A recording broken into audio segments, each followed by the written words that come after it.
बिस्मिल्लाहि वस्सलातु वस्सलामु अला रसूलिल्लाह। क़ाल अल्लाहु तआला फ़िल क़ुरआनिल मजीद या अय्युहल्लज़ीना आमनू इज़ा तदायनतुम बिदैनिन इला अजलिन मुसम्मा फ़क्तुबूह। मेरे अज़ीज़ो, अल्लाह ताला ने कुरान मजीद में उधार के लेन देन के मामलात के हवाले से बड़ी जामे आयत नाज़िल फरमाई और फरमाया कि ए ईमान वालो, जब तुम आपस में एक दूसरे से वक्त मुकर्ररा पर कर्ज़ लो तो फिर उसको लिख लिया करो। देखिए, जो भी चीज़ लिखी जाती है उसकी अपनी एक अहमियत होती है। आप देखिए, कुरान मजीद जो ज़िंदा है लोगों के सीनों के अंदर, लेकिन उसके अलावा उसको लिखा गया, ख़ुद नबी सल्लल्लाहु अलैहि वसल्लम ने उसको अपनी ज़िंदगी में लिखवाया। अगरचा एक किताब की सूरत में नबी सल्लल्लाहु अलैहि वसल्लम की ज़िंदगी में एक जगह पे इकट्ठा नहीं था, लेकिन सही बुखारी की एक रवायत है कि जो मुख्तलिफ़ जगह पे लिखा हुआ था, पत्थरों के ऊपर, हड्डियों के ऊपर और दूसरे पत्ते बड़े बड़े जो होते हैं उनके ऊपर, वो उसकी 30 नकूल 30 कापीज़ उसकी नबी सल्लल्लाहु अलैहि वसल्लम के दौर में भी मौजूद थी। और आज तक वो कुरान मजीद जो कि ख़ुद सबसे पहली बार लिखा गया था हज़रत अबू बकर रज़ी अल्लाह अन्हु के दौर में, और उनके बाद से हज़रत उमर रज़ी अल्लाह अन्हु के पास आ गया था, और फिर हज़रत हफ्सा रज़ी अल्लाह अन्हा उनके पास आ गया था, और उसके बाद हज़रत उस्मान रज़ी अल्लाह अन्हु जब खलीफा बने तो उनके पास आ गया। तो वो कुरान मजीद जिसके ऊपर ज़बर ज़ेर पेश आराब नहीं लगे हुए, जिस पर उनके खून के, शहादत के खून के छींटे पड़े हैं, वो आज भी तुर्की के अंदर, इस्तांबुल के अंदर उसी हालत के अंदर महफूज है। तो देखिए, इसी तरह से अहदीस को कलमबंद किया गया। तो जो भी चीज़ लिख ली जाती है वो एक सबूत मुहैया करती है। कल को जो भी उसके ख़तरनाक नताइज होते हैं ना लिखने के, उससे इंसान बच जाता है, और फिर उसको इस हवाले से एतमाद भी होता है कि उसके पास एक सबूत है कि अगर उसने किसी को कुछ दिया है तो उसका सबूत उसके पास है। देख लीजिए, जितने भी दुनिया के अंदर अक़द हैं वो सारे के सारे लिखे जाते हैं। तो इसलिए अल्लाह ताला ने मुसलमानों को ये हुक्म दिया है कि जब भी किसी से पैसे का लेन देन, कर्ज़ का लेन देन करो तो उसको फिर लिख लेना चाहिए। आगे फरमाता है अल्लाह ताला, वल यक्तुब बैनकुम कातिबुन बिल अदल वला याबा कातिबुन अन यक्तुबा कमा अल्लामहुल्लाह। और लिखने वाले को चाहिए कि तुम्हारा आपस का मामला अदल से लिखे, और कातिब को चाहिए, लिखने वाले को चाहिए कि वो लिखने से इनकार ना करे और उस तरह से लिखे जैसे अल्लाह ताला ने उसे हुक्म दिया लिखने का, और फिर उसे लिख देना चाहिए। और जिसके ज़िम्मे हक़ हो उसको भी वल यत्तक़िल्लाह रब्बहू, अल्लाह ताला से डरना चाहिए उसको। वला यबख़स मिन्हु शैयन, और उसको उसमें से कुछ घटाना नहीं चाहिए। फ़इन कान अल्लज़ी अलैहिल हक़ सफ़ीहन औ ज़ईफ़न, और अगर वो शख्स जिसके ज़िम्मे हक़ है वो नादान हो, बेवकूफ़ हो या कमज़ोर हो और लिखवाने की ताकत नहीं रखता हो, वला यस्ततिउ अन युमिल्ला हुआ फ़लयुमलिल वलियुहु बिल अदल, तो उसका जो वली है वो उसकी तरफ से अदल के साथ लिखवा दे। वस्तशहिदू शहीदैन मिन रिजालिकुम, और ये जो तहरीर लिखी है अल्लाह ताला फरमाता है इसमें अपने से 2 मर्द जो हैं उनको इसके ऊपर गवाह रखो, उनके भी दस्तखत करवा लो कि उनके सामने ये तहरीर लिखी गई है। फ़इन लम यकूना रजुलैन फ़रजुलन व इम्रअतान मिम्मन तरज़ौना मिनश शुहदा, और अगर 2 मर्द नहीं मिलें तो एक मर्द और साथ दूसरे मर्द की बजाय साथ 2 औरतें हों, अपने गवाहों में से उनको मुंतखब कर लो जिनके ऊपर तुम दोनों राज़ी हो। व अन तज़िल्ला इहदाहुमा फ़तुज़क्किरा इहदाहुमा हुमल उख़रा, इसलिए कि अगर उन दोनों औरतों में से कोई एक भूल जाए तो दूसरी औरत जो है उसको याद करवा दे। वला याब शुहदाउ इज़ा मा दुऊ, और जब गवाही देने वाले जो लोग हैं उनको बुलाया जाए तो उनको आने से इनकार नहीं करना चाहिए। अब देखिए, इसमें मर्द की इस हवाले से फ़ौक़ियत बयान की गई है कि उसकी गवाही 2 औरतों के बराबर रखी गई है एक औरत की। नबी सल्लल्लाहु अलैहि वसल्लम ने जो कहा है कि हुन्ना नाकिसातुन फिल अक्ल वद्दीन, तो आयशा रज़ी अल्लाह अन्हा पूछती हैं कि नबी सल्लल्लाहु अलैहि वसल्लम कैसे हम अक्ल में और दीन में मर्दों से नाकिस हैं। तो नबी सल्लल्लाहु अलैहि वसल्लम ने फरमाया कि अक्ल में इस तरह से नाकिस हैं कि अल्लाह ताला ने 2 औरतों के बराबर एक मर्द की गवाही रखी है, और दीन में इस तरह से नाकिस हैं कि हैज़ के अय्याम में उनको नमाज़ें माफ़ हैं, जबकि मर्द को बीमारी के अय्याम में भी नमाज माफ़ नहीं होती है। और चूँकि दिमागी तौर पे मर्द ज़्यादा मजबूत है, तो उसके अंदर ये भूलने की कमज़ोरी औरत की निस्बत कम है। तो इसलिए कहा गया कि औरतों में से अगर एक भूल जाती है इस बात को, तो दूसरी को चाहिए उसको याद करवा दे। वला तस्अमू अन तक्तुबूहु सगीरन और कबीरन इला अजलिही, और कर्ज़ को जिसकी मुद्दत मुकर्रर है, खा वो छोटा हो या बड़ा हो, लिखने में सुस्ती नहीं करो। और अल्लाह ताला के नज़दीक ये बात बड़े ही इंसाफ की है और गवाही को भी दुरुस्त रखने वाली है और शक व शुबा से भी ज़्यादा बचाने वाली है। व अदना अल्ला तरतबू इल्ला अन तकूना तिजारतन हाजिरतन तुदीरूनहा बैनकुम फलैसा अलैकुम जुनाहुन अल्ला तक्तुबूहा। तो जो रोज़ाना तुम्हारे अंदर नक़द जो मामलात होते रहते हैं रोज़ाना की बेस के ऊपर, अगर उनको तुम नहीं भी आपस में लिखते तो उसमें कोई हर्ज नहीं है, कोई गुनाह नहीं है तुम पे।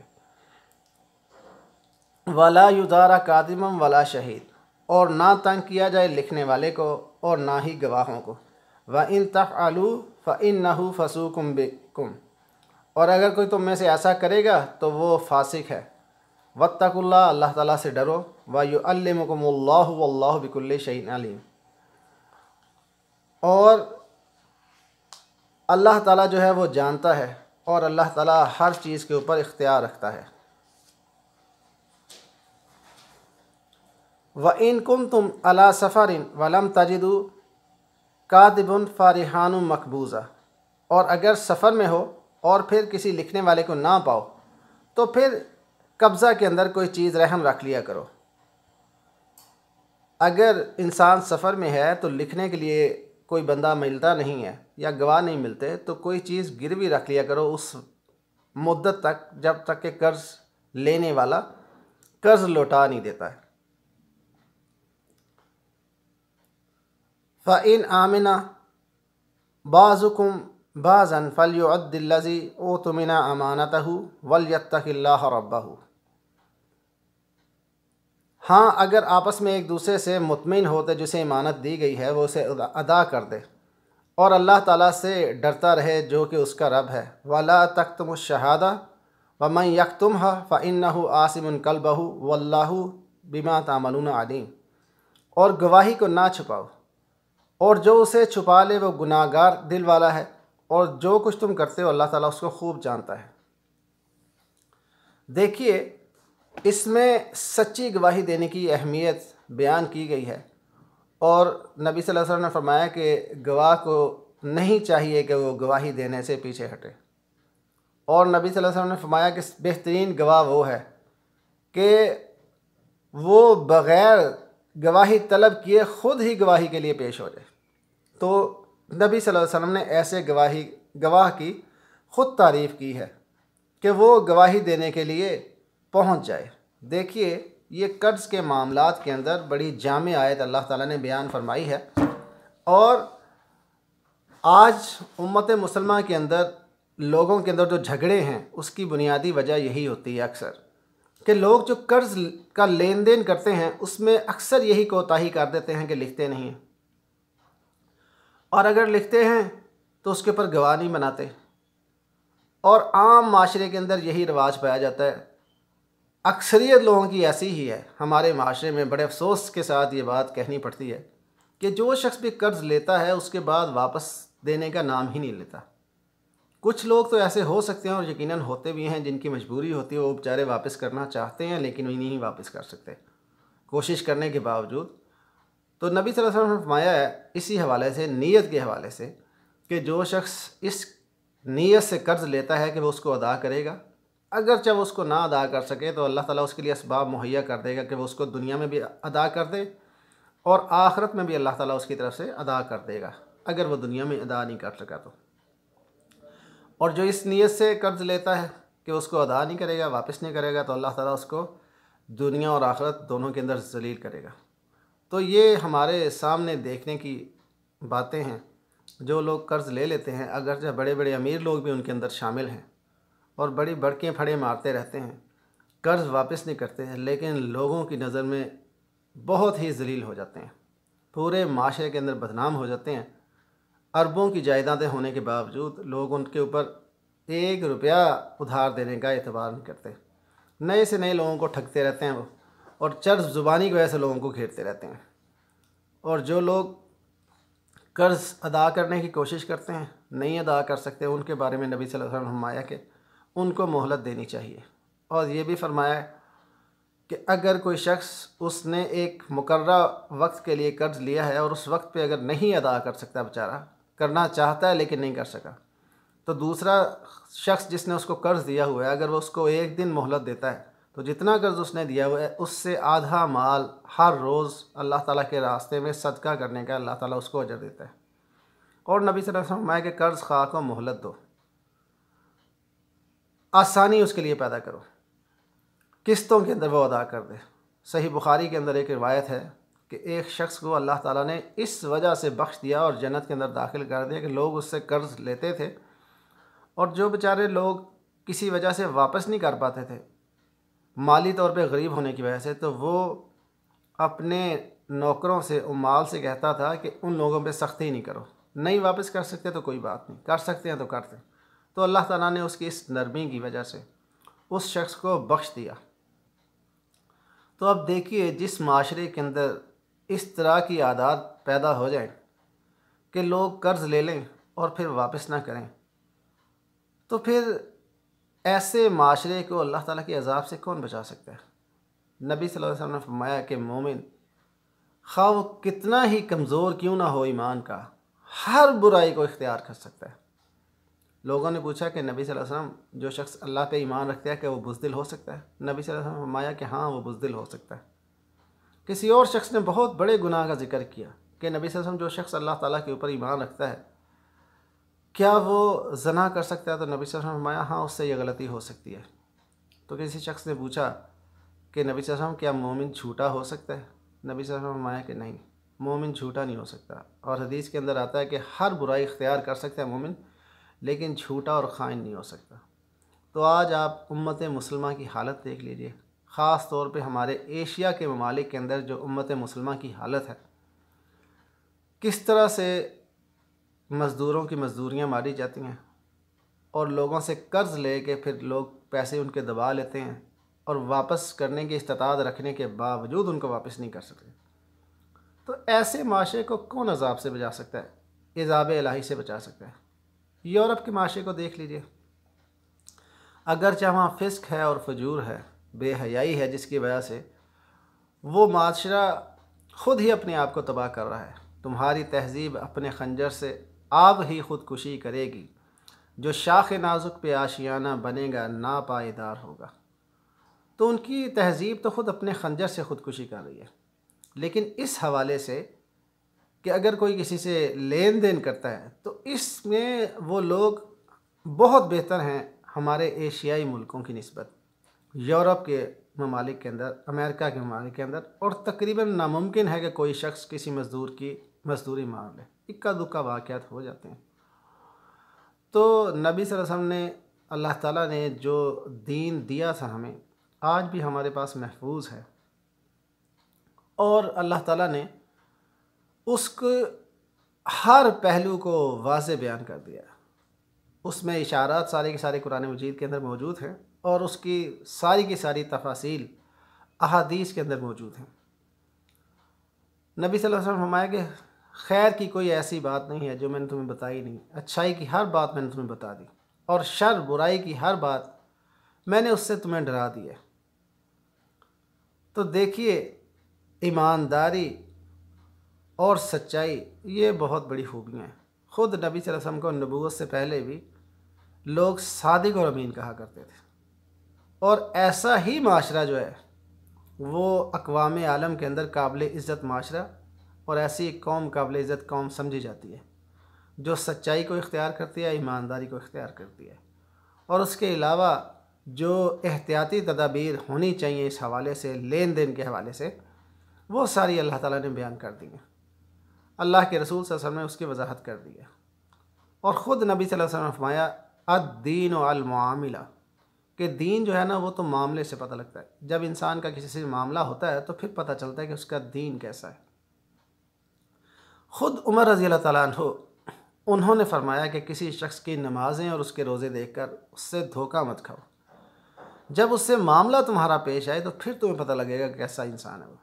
किसी शख्स ने अपने दोस्त की बड़ी तारीफ़ की हज़रत उमर रज़ी अल्लाह अन्हु के सामने, जब उन्होंने कहा कि मुझे बैतुल माल के लिए एक ईमानदार इंसान चाहिए, तो उन्होंने कहा मेरे उस दोस्त को रख लीजिए, वो बड़ा अच्छा इंसान है। तो उन्होंने कहा तुम्हें कैसे पता वो अच्छा इंसान है? कहता है लोग कहते हैं कि बहुत अच्छा इंसान है, वो मेरा दोस्त है इसलिए मैं कह रहा हूँ। तो उमर रज़ी अल्लाह अन्हु ने कहा कि ठहर जाओ, मेरी बात का जवाब दो, क्या वो तुम्हारा हमसाया है? तो कहते नहीं वो मेरा हमसाया तो नहीं है। तो उमर रज़ी अल्लाह अन्हु ने कहा फिर तुम्हें कैसे पता वो कैसा इंसान है? इंसान जब हमसायगी में एक दूसरे के साथ रहते हैं तो उसकी हर खूबी और हर खामी तकरीबन एक दूसरे के सामने खुल जाती है। तो इंसान अपने हमसायों के बारे में जानता होता है कि वो कैसे लोग हैं, एक दूसरे को बड़ी अच्छी तरह से जान लेते हैं। दूसरी बात उन्होंने कहा कि अच्छा ये बताओ कि कोई लंबा सफ़र, महीनों हफ्तों का सफ़र उसके साथ तुमने इकट्ठे किया है? तो उसने कहा कि नहीं वो तो मैंने नहीं किया। तो फिर कहते हैं कि फिर तुम्हें क्या पता वो कैसा इंसान है? इसलिए कि सफ़र के अंदर भी इंसान एक दूसरे को जान लेता है, परख लेता है, और एक दूसरे के लिए कुर्बानी देनी पड़ती है, इंसान को सेक्रीफाइस करना पड़ता है इंसान को। पूछा फिर अच्छा ये बताओ कि तुम्हारा उसके साथ कोई कारोबारी मामला, लेन देन, पैसे का लेन देन है? तो उसने कहा नहीं वो तो नहीं है। तो कहते फिर तुम्हें कैसे पता? ये जो पैसे का लेन देन है इससे ईमान का, उसके दीन का, उसके मामले का बड़ी अच्छी तरह से पता लग जाता है। तो ये जो मामलात हैं इनकी हिफाजत करना, इन मामलात को उस तरीके से अंजाम देना, उस तरह से बरतना जैसे अल्लाह और उसके रसूल सल्लल्लाहु अलैहि वसल्लम ने हुक्म दिया है, यही मोमिन होने की असल अलामत है। इसी को नबी सल्लल्लाहु अलैहि वसल्लम ने फरमाया अद-दीन वल मुआमिला।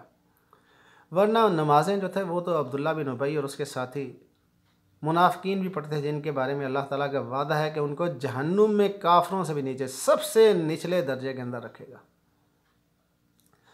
अल्लाह ताला मुझे भी और आपको इस निफाक से बचाए।